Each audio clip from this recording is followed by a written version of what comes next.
Greetings, friends. Welcome back to ArcNeo Reviews, where apparently I'm just doing a mini extra prime time.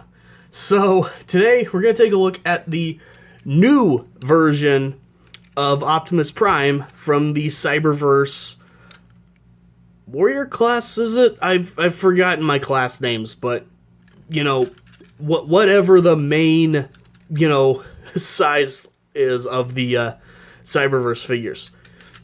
And this is a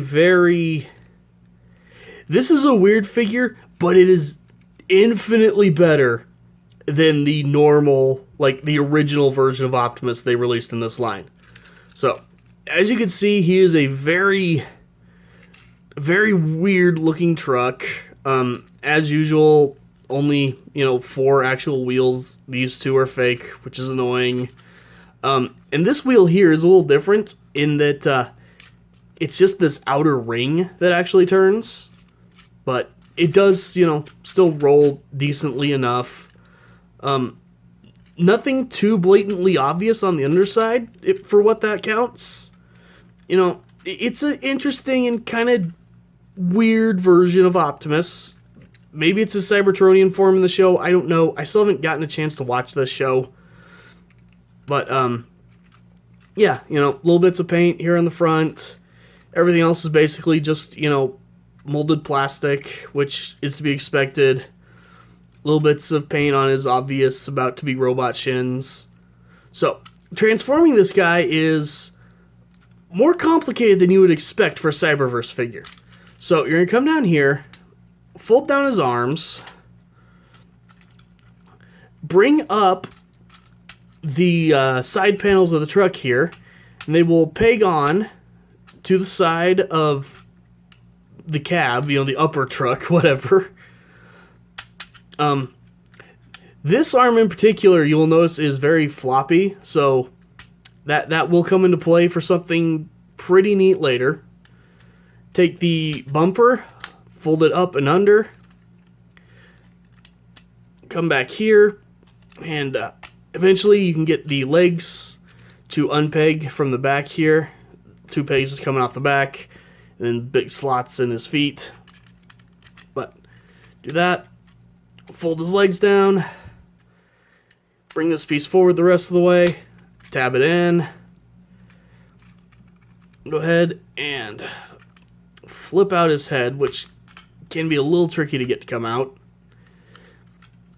And there you've got the new Warrior Optimus.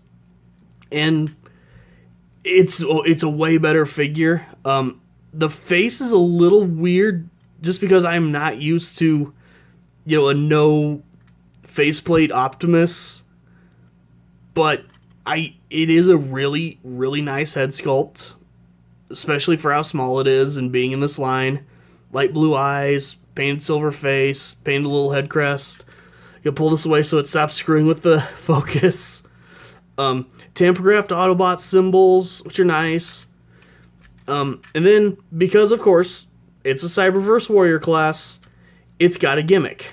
So, to activate the gimmick, you're going to fold up this blue panel, and then rotate the axe down along his arm, and there is kind of a little notch in it so that it locks into place loosely, but it is locked in here.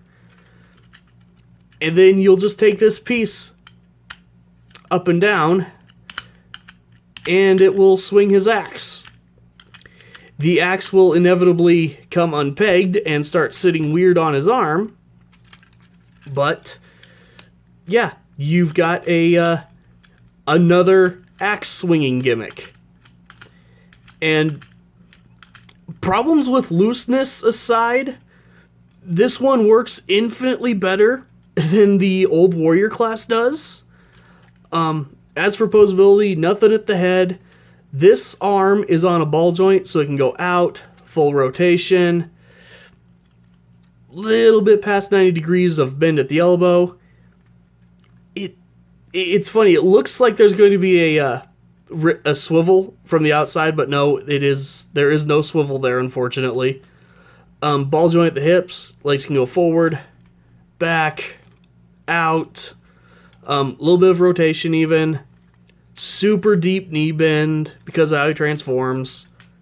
So, really, really simple little figure, but again, just infinitely better than the old one was, as my camera decides to slowly keep going down further than I wanted it to. But yeah, definitely an improvement. This is one I can see kids having some fun with. So, for the adult collector, this one's still a pass, as is most of Cyberverse. But if you need an Optimus for your kid or your nephew or something, maybe your niece, I don't know, but a kid will have fun with this figure. This is actually a pretty decent little Optimus. So, short video aside, thank you guys for watching, and I'll see you next time.